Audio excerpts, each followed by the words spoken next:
Guys, I hope आप सब अच्छे होंगे। तो गाइज़ आज हम इश्यू पे बात करेंगे और जो इश्यू के जो इंटरनल कंपोनेंट्स होते हैं इन कंपोनेंट्स पे बात करेंगे। ये जो डिफरेंट डिफरेंट तरीके की आईसी लगी हुई होती हैं, आज हम आईसी पे और जो माइक्रो कंट्रोलर होता है इन सभी चीज़ों पे बात करेंगे कि जो हमारी आईसी हैं, आईसी की जो पिनें होती हैं वो पिन कौन सी पिन पे वोल्टेज आता है, कौन सी पे 5 वोल्ट आ रहा है, कौन सी पे 2 वोल्ट आ रहा है, और ये आईसी कौन सी किस चीज़ के लिए लगाई गई है उसके बारे में भी मैं आपको आज डिटेल में बताऊंगा गाइस। क्योंकि हमारे पास डिफरेंट डिफरेंट तरीके के बोर्ड होते हैं और डिफरेंट डिफरेंट तरीके की आईसी नंबर होते हैं। जो आईसी का जो कोड होते हैं वो डिफरेंट डिफरेंट तरीके के होते हैं, तो बहुत मुश्किल होता है पहचानना कि आईसी किस काम के लिए लगाई गई है। तो आज मैं वही सब चीज़ आपसे जो है शेयर करूँगा।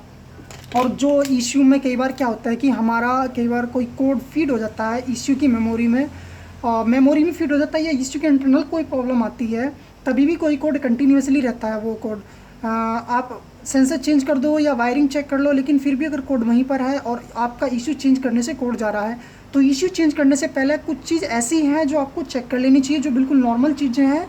और अभी मैंने एक एक्सपेरिमेंट किया था एक इश्यू पे, तो मैं आपके साथ वो चीज़ शेयर करूँगा आज। और क्योंकि मैं आज काफ़ी दिन में वीडियो बना रहा हूँ तो आपके साथ एक डायग्राम भी मैं शेयर करूँगा इश्यू को सप्लाई का, और जो इश्यू क्रैंक रिले का और मेन रिले का किस तरह से इश्यू के साथ फंक्शन होता है विथ इमोबिलाइजर सिस्टम। क्योंकि इमोबिलाइजर जो हमारा सिक्योरिटी सिस्टम होता है, आज मैं उसके बारे में भी आपको जो है थोड़ा सा बताऊँगा। तो गाइस जो हमारी आईसी होती हैं, सभी आईसी जो है डिफरेंट नंबर की होती हैं, इनका डिफरेंट पार्ट नंबर होता है और पार्ट नंबर के अकॉर्डिंग ही इसके अंदर जो इंटीग्रेटेड इसका सर्किट होता है और जिस चीज़ के लिए, जिस वैल्यू के लिए इंजन की आउटपुट, इंजन कितने टॉर्क का है, कितने एचपी है, तो उसी के अकॉर्डिंग जो है हमारे ईसीयू के अंदर मैपिंग होती है। जो हमारा माइक्रो प्रोसेसर होता है कंट्रोलर, तो उसी तरीके की एक मैपिंग होती है। तो गाइस फुली डिटेल में बात करेंगे और मैं आपको आज एक ऐप के बारे में बताऊंगा जिसके थ्रू आपके पास कोई भी ईसीयू आएगा और आपको पता नहीं चल रहा कि आईसी किस चीज़ के लिए है, तो आप उसका पार्ट नंबर वहाँ पर डाल लेंगे और उससे जो है आपको पूरी डिटेल मिल जाएगी, उसका डिस्क्रिप्शन भी, उसके अंदर किस चीज़ की वो आईसी बनी हुई है और कितने टेम्परेचर पे उसका जो मेटल है वो काम कर सकता है और उसके इंटरनल सर्किट क्या क्या लगा हुआ होता है, विथ फुल डिस्क्रिप्शन के साथ वो आपको मिलती है। आप वहाँ पर जाकर रीड भी कर सकते हैं उसको, और बहुत ही अच्छी, अगर आप वहाँ पर जाके उसको पढ़ोगे तो और भी अच्छी आपकी जो है नॉलेज बढ़ेगी। आपको पता लगेगा कि इस जो आईसी होती है उनके अंदर एक्चुअल में क्या होता है, किस तरीके के सर्किट फैले हुए होते हैं आईसी में। तो बहुत ईजी होगा फ्यूचर में काम करने के लिए। और क्योंकि आगे जो आने वाली कार हैं वो सब इलेक्ट्रिकल कार हैं, तो इलेक्ट्रिकल कार कोई बुरा नहीं है आज की इसमें दौर में सीखना, बहुत अच्छी बात है। जो सीख चुके हैं और जो सीख भी रहे हैं, सीखना तो खैर सारी उम्र ही है गाइस, लेकिन फिर भी तो चलिए ठीक है, हम देखते हैं पहले।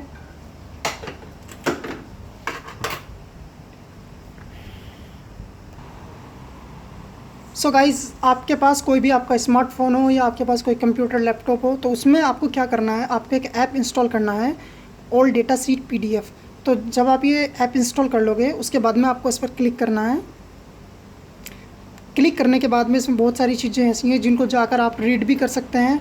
और अगर आपको एक्चुअल में किसी आईसी के बारे में जानना है तो उसके लिए यहाँ पर लिखा हुआ था एंटर ए पार्ट नंबर। सो उसमें आपको क्या करना है, पार्ट नंबर इसमें डालना है। कोई भी, मान लिया ये इश्यू है और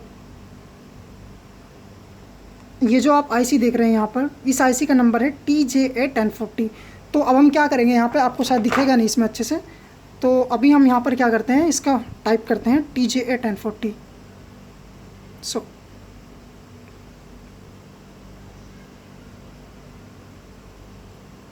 सो गाइज़ हमने यहाँ पर इसमें जो है पार्ट नंबर में TJA1040 डाल लिया। अब हम इसको जो है सर्च करके देखते हैं कि क्या दिखा रहा है।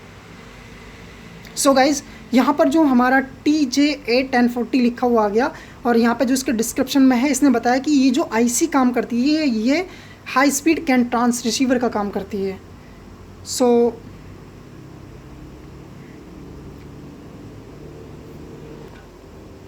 तो अब हम इसको खोलते हैं, फिर देखते हैं क्या है। ठीक है, खोलने के बाद यहाँ पर बहुत सारे इसमें जो पीडीएफ हैं, तो पहले पीडीएफ में कुछ नहीं है, हम सेकंड पीडीएफ खोलते हैं, थोड़ा सा इसको स्क्रॉल करते हैं। तो स्क्रॉल में यहाँ पर लिखा हुआ ऊपर ही दिखा दिया इसने कि ये किस चीज़ के लिए ये आईसी है। तो जो हाई स्पीड कैन होता है उसके ट्रांससीवर के लिए होती है।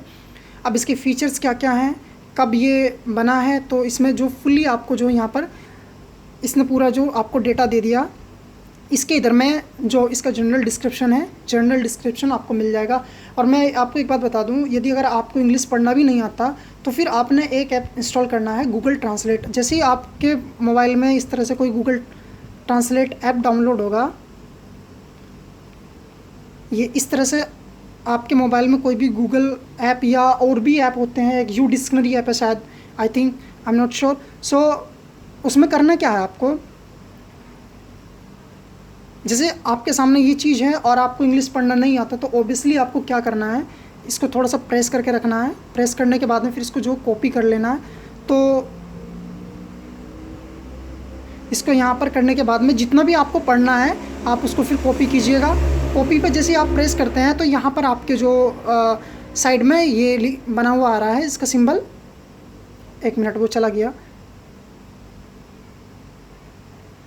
तो हम इसको दोबारा स्क्रॉल करते हैं। करने के बाद में फिर इसको कॉपी करते हैं। कॉपी करने के बाद में जो गूगल ट्रांसलेट का ये ऑप्शन आ रहा है हम यहाँ पर क्लिक करते हैं। और चूँकि मैंने जो इसमें ऐड कर रखा वो Hindi to English, because I am living still out of country, so I need some time. So आपको क्या करना है, फिर जैसे ये चीज़ आ जाएगी सामने तो ऐसे भी कर सकते हैं आपको अगर ज़्यादा पढ़ना है तो, या फिर आपको वॉइस में पढ़ना है तो इसमें जो भी आपने जितना भी आप इसके अंदर जो कॉपी करोगे उसी कॉपी की जो है ये हिंदी बना के आपको यहाँ पर दिखा देगा। तो आप यहाँ पे इजी से पढ़ सकते हो कि because I know India many people don't know how to speak English and how they can read.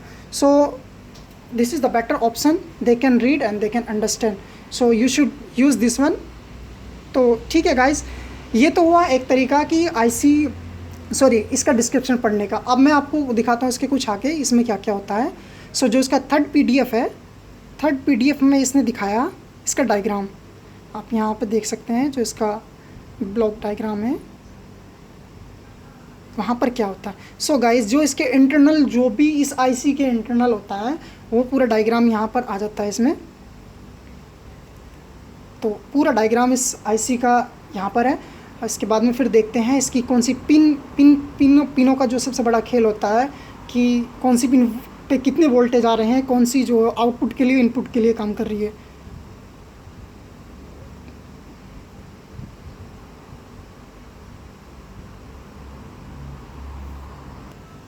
So guys जो इसका PDF नंबर 5 है, PDF नंबर 5 में इसकी जो पिन है वो सारी यहाँ पर पिन है। और यहाँ पर ये 8 पिन की IC है, तो इसमें दे रखा है 8 पिन है।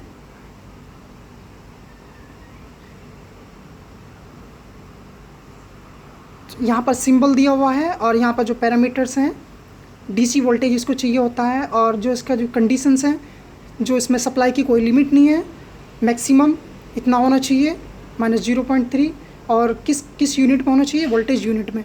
तो यहाँ पर गाइज इस ऐप से आपको जो है सब कुछ मिलेगा। जो भी आप IC का पार्ट नंबर आप सर्च करोगे उसके बारे में यहाँ पर आपको जो पूरी डिटेल मिलेगी। और चलिए मैं दिखाता हूँ इसका जो माइक्रो कंट्रोलर है, माइक्रो कंट्रोलर को दिखाता हूँ मैं। तो जो माइक्रो कंट्रोलर का नंबर है ये MPC5534 MVZ80। तो ये वाला नंबर मैं जब यहाँ पर सर्च करता हूँ तो देखते हैं इसके बारे में ये क्या बताते हैं। सो गाइज़ यहाँ पे जो इसका माइक्रो कंट्रोलर है उसका मैंने यहाँ पर नंबर डाल लिया है, ये पूरा नंबर MPC5534 MVZ80। तो यहाँ पे इसके डिस्क्रिप्शन में इसने पहले बता दिया कि जो माइक्रो कंट्रोलर है, और ये एक्चुअली में है ही माइक्रो कंट्रोलर। सो यहाँ पर डिस्क्रिप्शन में ओके आ गया। तो अब हम इस जो है यहाँ पर क्लिक करते हैं और देखते हैं। सो यहाँ पर जो बहुत सारे PDF हैं उसके लिए। सो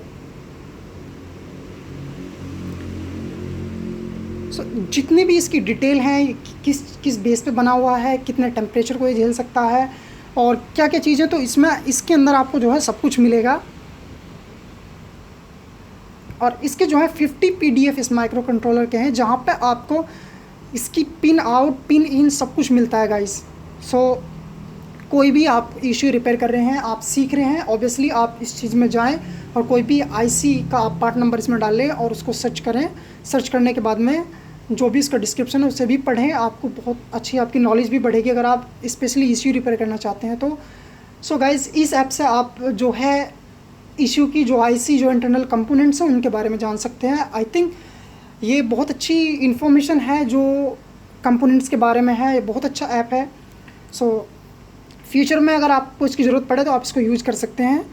सो गाइज़, अभी मैं कुछ डिटेल आपके साथ शेयर करता हूँ। इश्यू में अगर कोई कोड फीड हो जाए तो आई होप आपको ये चीज़ समझ आई हो। गाइज़, अगर ये चीज़ अगर समझ ना आई हो तो आप मुझसे कमेंट करके पूछ सकते हैं। पहली बात तो आप जब भी इसको डाउनलोड करोगे तो डाउनलोड करने के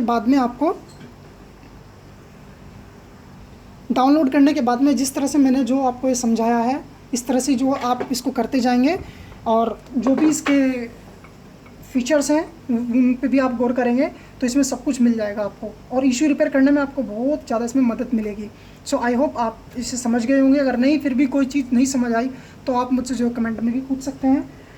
और गाइस, जो मैंने अभी एक्सपेरिमेंट किया था वो एक्सपेरिमेंट ये था। गाइस, कई बार क्या होता है कि हमारे इश्यू के अंदर कोई कोड बन जाता है और वो इश्यू चेंज करने के बाद वो कोड चला जाता है, यानी कि हम जो प्रॉब्लम डिटेक्ट करते हैं वो इश्यू के अंदर प्रॉब्लम डिटेक्ट करते हैं। सो अभी मैंने एक एक्सपेरिमेंट किया, एक कार के अंदर जो कम्स फेलियर का प्रॉब्लम था उसका इश्यू क्या हुआ कि कस्टमर ने बैटरी चेंज कराई और बैटरी के जो एम्पियर हॉर्स पावर थे वो ओवर थे जो उसकी ओरिजिनल बैटरी थी। आई am not sure how much. तो जब कस्टमर ने उसको बैटरी का उसमें रखा है तो क्या हुआ, जो हमारा माइक्रो कंट्रोलर होता है, जब भी कोई चीज़ अदरवाइज डिटेक्ट होती है या कोई सप्लाई या कोई भी चीज़ ओवर आती है तो इसकी जो मेमोरी है, मेमोरी लॉस हो जाती है और कई बार ये होता है कि कई बार ये ख़राब हो जाता है। तो अभी मैं आपको दिखाऊंगा कि इसकी जो इश्यू की रिकवर फाइल होती है एक, जब भी मेमोरी कभी कभी लॉस हो जाए या जो इसका वेरिएंट कोड होता है, वेरिएंट कोड कभी चला जाए, और ये कब होता है, ये तभी होता है जब हम बैटरी चेंज करते हैं। तो बैटरी चेंज करते हैं बहुत ध्यान रखना चाहिए, बैटरी सीधी लगे। और दूसरी बात, बैटरी जितने एम्पेयर हॉर्स पावर की आप कार से निकाल रहे हो, जितनी कंपनी दे रही है, क्योंकि कंपनी सिस्टम टू सिस्टम बनाती है हर चीज़ को। सो आपको वही सिस्टम फॉलो करना है, उतनी एम्पियर हॉर्स पावर की बैटरी लगानी है। एक्चुअली बैटरी तो सब 12 वोल्ट की होती है, लेकिन जो उनके एम्पियर हॉर्स पावर होते हैं वो ज़्यादा होते हैं, तो वो कम बढ़ती होते रहते हैं। सो गाइस, अभी मैंने क्या एक्सपेरिमेंट किया, तो उस कार के अंदर जो कम्स फेलियर था, अभी मैंने उसका इश्यू बाहर निकाला और दूसरा इश्यू उसमें लगाया। लगाने के बाद में कार तो वो स्टार्ट हो गई, लेकिन हमने फिर वही इश्यू उसमें लगा के उसके अंदर जो रिकवरी किया उसको इश्यू को, वो रिकवरी हो गया। एक्चुअली मैं जो ब्रिटिश ब्रांड में काम करता हूँ, जो लोटस कार है वो ब्रिटिश टेक्नोलॉजी है और मैं ब्रिटिश टेक्नोलॉजी में ही काम करता हूँ और मैं अभी आउट ऑफ कंट्री हूँ। सो गाइज़, मैं आपको बताऊँ फिर मैंने उसके अंदर क्या एक्सपेरिमेंट किया। यहाँ पर जो कैपेसिटर लगे हुए होते हैं, ये जो यहाँ पर जो कैपेसिटर लगे हुए हैं ये, तो इसमें हमने क्या किया, जो एक कैपेसिटर निकाल दिया और वो कैपेसिटर हमने निकाला जो हमारे जो इंजन के अंदर जो टेम्परेचर सेंसर होता है, जो इंजन के जो वाटर होता है, वाटर का टेम्परेचर बताता है, थर्मिस्टर सेंसर। सो उस थर्मोस्टेट सेंसर से हमने क्या किया, उसका जो एक कैपेसिटर निकाल दिया और कैपेसिटर निकालने के बाद उसमें क्या हुआ कि जो हमारा इंजन के अंदर जो मीटर होता है, जो इंस्ट्रूमेंट पैक होता है, उसमें जो इंडिकेशन आया इंजन ओवरहीट, और उसने फ़ैन ऑटोमेटिक जो ऑपरेट कर दिया। तो उस चीज़ से हमने क्या चीज़ डिटेक्ट की कि जब यहाँ से कोई लाइन ब्रेक हो जाएगी, क्योंकि जितनी भी पिन होती हैं सब पिनों पे जो है कैपेसिटर लगे हुए होते हैं, और जब भी कोई कैपेसिटर निकलता है तभी वही कोड जो है हमारे इश्यू के अंदर बन जाता है। तो कई बार आपको जो है किसी भी कोड के लिए ईजीली आपको इन सबको चेक कर लेना चाहिए, इनकी जो देख लेना चाहिए मल्टीमीटर से कि इन पे बीप तो नहीं बोल रहा, इनके दोनों सिरे पे, या वैल्यू तो नहीं इधर उधर हो रही है। तो ये चीज़ आपको चेक कर लेनी चाहिए अगर कई बार ऐसा इश्यू के अंदर कोड फीड हो जाए। ऑब्वियसली तो ऐसा नहीं होता, माइक्रो कंट्रोल में भी प्रॉब्लम आ जाती है और बहुत सारे कंपोनेंट है, कहीं पर भी प्रॉब्लम आ सकती है। लेकिन अगर कभी कभार ऐसा हो जाए तो फिर भी आपको नॉर्मली ये चीज़ चेक कर लेनी चाहिए, स्पेशली जब भी आप इश्यू रिपेयर कर रहे हैं या आप इलेक्ट्रीशियन हैं। मोस्टली जब आप इलेक्ट्रीशियन हो, आप काम कर रहे हो, कोई प्रॉब्लम आपसे हो जाए तब आप जो है ये चीज़ कर सकते हैं, देख सकते हैं कि कई बार, क्योंकि हम भी जब कार में चेकिंग करते हैं वायरिंग का तो हमसे भी कोई प्रॉब्लम हो जाती है। सो गाइज़, मैं आपको इसकी इशू की रिकवर फाइल दिखाता हूँ।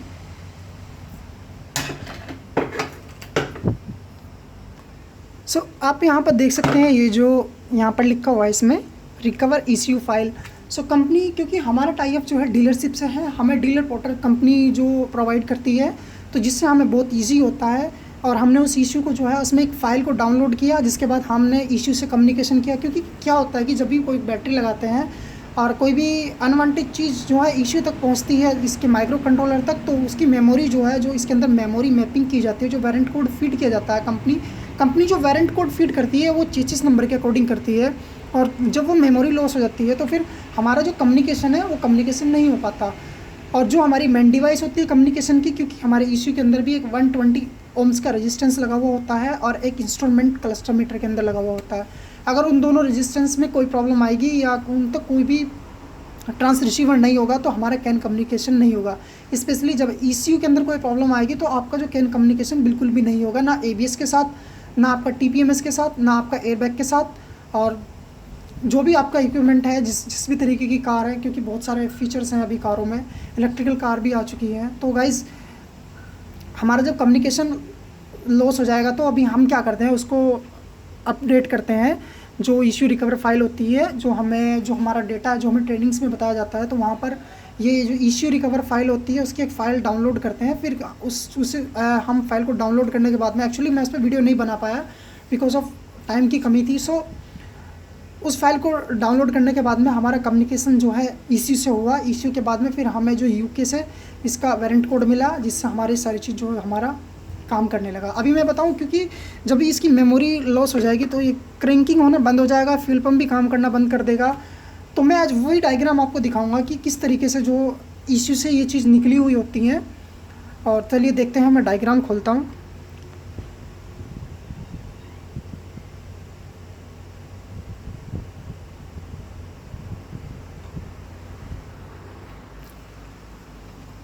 सो गाइज़ ये डायग्राम मैं आपको बताऊंगा कि ये डायग्राम किस तरह से है। और जब इशू की मेमोरी लॉस हो जाती है तो फिर ये इशू जो ग्राउंडिंग पास नहीं करता, और जब भी ग्राउंड पास नहीं करेगा तो क्रैंक जो हमारा इंजन है वो क्रैंक नहीं करेगा।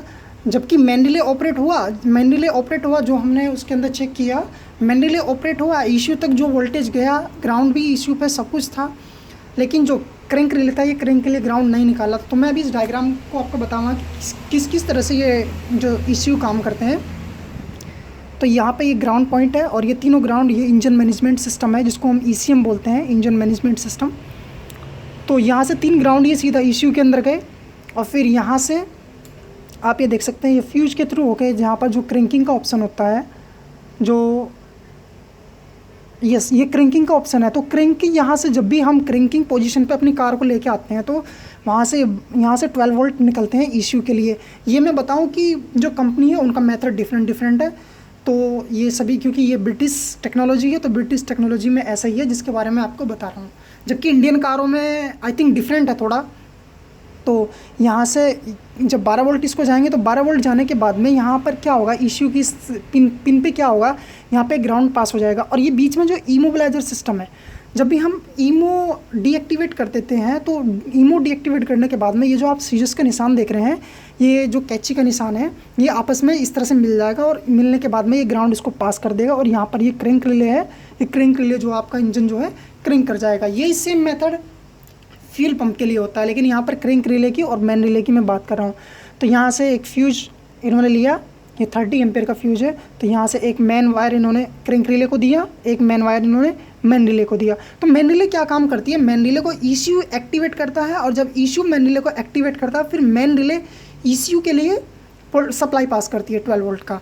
जबकि जैसे हम इग्निशन, क्योंकि ग्राउंड ऑलरेडी हमारे ईसीयू के अंदर होता है, जैसे इग्निशन ऑन करते हैं तो इग्निशन के 12 वोल्ट हमारे ईसीयू के अंदर जाते हैं। तो ईसीयू के अंदर जैसे 12 वोल्ट जाएंगे तो वो क्रैंक रिले मेन रिले के लिए ग्राउंड पास कर देगा। और जैसे ही आप देख रहे हैं यहाँ पर तो 30 पिन पे यहाँ पर मेन वोल्टेज है जो हमारे 12 वोल्ट हैं। फिर उसके बाद में यहाँ पर इन्होंने एक वायर यहीं से निकाल के रिले की इस पिन पे दे दिया, क्योंकि जो रिले एक्टिवेट होने के लिए नेगेटिव पॉजिटिव चाहिए होते हैं। तो जैसे ही ईसीयू से यहाँ से ग्राउंड आया, ये ग्राउंड आने के बाद में ये देख रहे हो ये तार सीधा जो है ईसीयू से आ रहा है, यहाँ पर ग्राउंड आया, रिले एक्टिवेट हुआ, यहाँ पर मैग्नेट बना और ये पॉइंट यहाँ से लगा। फिर यहाँ से लगते ही इसने जो है यहाँ से वोल्टेज पास कर दिए। वोल्टेज पास करने के बाद में यहाँ पर एक 10 एम्पीयर का फ्यूज लगाया इन्होंने। 10 एम्पीयर का फ्यूज लगाने के बाद में फिर यहाँ पर ये जो जंक्शन बना हुआ है, इस जंक्शन से इन्होंने 3 वायर निकाल दिए। यहाँ से आप देख सकते हैं ये 3 वायर। तो ये तीनों वायर जो हैं ये ईसीयू के अंदर जाते हैं, जो कि ईसीयू को ये 12 वोल्ट की सप्लाई देते हैं। तो गाइज़ ये डायग्राम आई होप आपको समझ आया होगा। तो इसी तरह से जो क्रैंक रिले का है, क्रैंक रिले में इस जंक्शन से 12 वोल्ट मिले यहाँ पर। तो 12 वोल्ट मिलने के बाद में जैसे ईसीयू से ग्राउंड मिलता है तो रिले एक्टिवेट हो जाएगा और 30 यहाँ से ऑलरेडी आया हुआ है। तो जैसे रिले एक्टिवेट होगा कि जैसे हम क्रैंकिंग पोजीशन पर जाते हैं तो इशू ग्राउंड पास कर देगा, ईमो डीएक्टिवेट हो गया, तो यहाँ से पास होने के बाद में रिले एक्टिवेट हो जाएगा और एक्टिवेट होते ही ये मैग्नेट बनेगा। मैग्नेट बनने के बाद में ये यहाँ पर स्टार्टर मोटर का फंक्शन है, यहाँ पर जो हमारा सोलोनाइड होता है, सोलोनाइड जो है काम करने लगता है। और ये जो ग्राउंड है ये सीधा ग्राउंड आया हुआ, सॉरी ग्राउंड इधर से आया हुआ, और यहाँ से जो बैटरी ये जो आप देख सकते हैं यहाँ पर, ये एक बैटरी से सीधा तार आता है जो हमारे स्टार्टर मोटर पे होता है, जो मोटी वाली तार होती है रेड कलर की। तो गाइज़ आई होप आपको ये डायग्राम भी समझ में आया होगा। और जो भी हम कभी भी बैटरी इश्यू में सॉरी कार में चेंज करते हैं तो उसके लिए आप थोड़ा सा ध्यान रखें, क्योंकि बैटरी सभी 12 वोल्ट की होती हैं। बैटरी के जो एम्पियर हॉर्स पावर होते हैं वो डिफरेंट होते हैं, और जो कंपोनेंट सिस्टम होते हैं आपको पता ही है कि छोटे छोटे कंपोनेंट सिस्टम होते हैं, ओवर एम्पियर अगर जाएंगे तो कहीं ना कहीं पर तो हो गई। और ये होता क्यों है गाइस, क्योंकि कई बार जब भी हम कार बाहर खुलवाते हैं या कुछ भी करते हैं तो वहाँ पर जो हम फ्यूज वगैरह लगाते हैं, मान लिया कहीं पर अगर हमें 2 एम्पियर का फ्यूज लगाना है, बहुत सी जगह पर 2 एम्पियर के 3 एम्पियर के जो फ्यूजेस होते हैं, अगर उनकी जगह पर हम जो है 10 एम्पियर के या 15 एम्पियर के फ्यूज लगा देते हैं, बिकॉज समटाइम ऐसा ही होता है कि बाहर जाओ तो उनको इस चीज़ के शायद नॉलेज नहीं होती या वो इस तरह से करना नहीं चाहते, ये तो शायद मैं नहीं कह सकता, लेकिन यही होता है कि जब भी जो कार ओरिजिनलिटी होती है, जो कंपनी जितने एम्पेयर का फ्यूज़ देती है, एक्चुअली कंपनी को फॉलो करना चाहिए। क्योंकि जो इंजीनियर टाइम देते हैं, हर एक चीज़ को इन्वेस्टिगेट करते हैं, हर एक चीज़ पर रिसर्च करते हैं, तभी जो इंजीनियर जो है आगे प्रोसीड करते हैं। सो जो उनका प्रोसीड करने का तरीका यही है, जब तक वो सेटिस्फाई नहीं होते। ऐसे ही हम लोग जो काम करते हैं कंपनी में, हम लोग फॉलो करते हैं, क्योंकि एक्चुअली हमारे पास डायग्राम होते हैं, तो ये हमारे लिए बेनिफिट की बात होती है। हमें पता लगता है कि कहाँ पर और किस चीज़ के लिए कितने एम्पेयर का फ्यूज लगा। तो अभी एक्चुअल में यही होता है, मान लीजिए कहीं से बाहर से कार होके आई है और वहाँ पर जहाँ पर 5 एम्पेयर का लगना था वहाँ पर 20 एम्पेयर का फ्यूज लग रहा है, तो अभी बैटरी अगर ओवर एम्पेयर भी बैटरी से आएंगे या कई बार शॉर्ट सर्किट भी हो जाता है, और तो वहाँ पर फ्यूज क्या होता है, फ्यूज तो हमारा फ्यूज़ तो ब्लो नहीं होता, फ्यूज़ तो ख़राब नहीं होता, क्योंकि फ्यूज़ तो ऑलरेडी उसके ओवर एम्पियर का लगा हुआ है, 20 एम्पियर का। सो बस यही होता है, और वहाँ से वो सीधा डायरेक्ट जो इशू को वो वोल्टेज चले जाते हैं। तो वहाँ से इशू के जैसे मेमोरी में आते हैं, तो इशू क्या करता है, अपनी मेमोरी को सेव कर लेता है। अगर इशू वो काम नहीं करेगा तो शायद इशू भी ख़राब हो जाएगा, और बहुत से केसेस ऐसे होते हैं कि इशू ही ख़राब हो जाते हैं। या जब भी आप बैटरी फिक्स करो, आपकी जो की है आपकी स्टीयरिंग कॉलम से बाहर रखो, क्योंकि जैसे आप लगाओगे वहाँ पर स्पार्किंग होगी, शॉर्ट सर्किट होगा, तब भी इशू की मेमोरी लॉस हो जाती है। ये चीज़ मैंने देखी, जो ब्रिटिश टेक्नोलॉजी है इसके अंदर ये देखने के लिए मिला मेरे को, जो चीज़ मैंने फेस की तो आपके साथ भी शेयर किया। तो okay, thank you guys.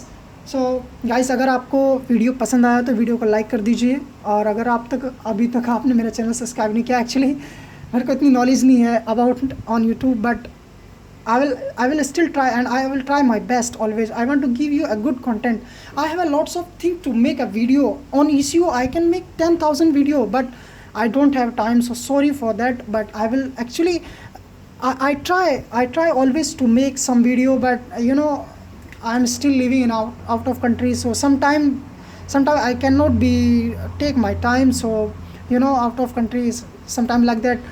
So जो भी है गाइज़, अगर आपको वीडियो पसंद आया, और गाइज़ मैं आपके लिए बहुत अच्छे कंटेंट पे काम करूँगा, क्योंकि मैं बताऊँ इशू पे मैं बहुत सारी वीडियो बना सकता हूँ, 1000 वीडियो कितनी भी, क्योंकि इसमें तो इतने सारे प्रोसेस है, बताते चले जाओ, इन पे कुछ नहीं होता। एक्चुअली मैं इशू रिपेयर नहीं करता, लेकिन मैं फिर भी जो है नॉलेज रखता हूँ, और वह नॉलेज वो सबके साथ शेयर करना चाहता हूँ। बस यही मेरा पर्पज़ है। मेरा चैनल कोई मोनेटाइजेशन नहीं है, कुछ नहीं है, बस ये तो मैं पूछ रहा था एक लड़के से, क्योंकि मेरी वीडियो पे कुछ ऐड वगैरह आ रहे, तो वो कह रहा था यूट्यूब की कुछ अपनी पॉलिसी है जो वो ऐड वगैरह दिखाते हैं, बट आई डोंट माइंड, वो जो कर रहे हैं ठीक है। बस मेरा जो पर्पज़ है आप तक अच्छा कंटेंट देना है, एक्चुअली स्पेशली उन लोगों के लिए जो लोग अभी भी सीख रहे हैं, बस उनके लिए मैं भी थोड़ी हेल्प करता हूँ, क्योंकि मैंने जिस हालात में काम सीखा था वो चीज़ मेरे को पता है। तो बस मैं यही चाहता हूँ कि जो भी कुछ अच्छा बनाया जाए या मैं कुछ सीखूँ वो मैं सिखाने की कोशिश करूँ। And first and foremost thing guys, if you know anything you have to be share inside our you know what they called comment session, because अगर आप कमेंट में कुछ भी आपके दिमाग में कुछ भी है, कोई नया प्रोसेस है, please you have to be write down on comment, because everyone can read there and can learn, so we can help each other. So just I hope so you will be do a comment for anything in your experience, so you have to do and go ahead, because हम comment के through या किसी भी एक दूसरे की हम help ही कर सकते हैं। So okay, thank you guys, I hope आपको वीडियो अच्छा लगा होगा और मैं कोशिश करता हूँ कि जल्दी किसी और कंटेंट पे अच्छे से वीडियो बनाऊँ। एक्चुअली कंटेंट बहुत है, बस टाइम की बात है। सो ठीक है गाइस, बस आपका प्यार, आपका सपोर्ट मिलता रहे, बस यही बहुत है गाइस। और मैं पसंद करता हूँ मेरी वीडियो जब लाइक होती है मेरा, और मैं बताऊँ बहुत एक्साइटेड होता हूँ। एक्चुअली पैसा कमाना की कोई ऐसी बात नहीं है, लेकिन जब वीडियो लाइक होती है, कोई काम हमने किया और वो पसंद किया, अगर ख़राब है तो ख़राब ही है, सही बात है, ख़राब तो काम पहली बात कोई करेगा नहीं, ठीक है। सब लोग अच्छे समझ के काम करते हैं, लेकिन फिर भी बहुत सारे इंटेलिजेंट लोग होते हैं, क्योंकि नो वन इज़ परफेक्ट, कोई भी इस वर्ल्ड में परफेक्ट नहीं है, सभी सीख रहे हैं, सभी को ही सीखना है। तो बस यही है कि अगर हम भी कहीं पर गलत हैं तो प्लीज़ गिव अ कमेंट में बताओ कि सर ये चीज़ ऐसे नहीं, ऐसा होनी चाहिए थी। तो जो अगर मैंने कुछ गलत बताया, मेरे गलत माध्यम से किसी दूसरे तक जाए, तो ऐसा ना हो कि फिर वो सभी सीख जाएं कि नहीं भाई ये इस तरीके से नहीं, इस तरीके से था, और मैं भी सीखूँगा। तो गाइज़ बस यही है, आई होप आपको अच्छा लगा होगा। So okay, thank you guys.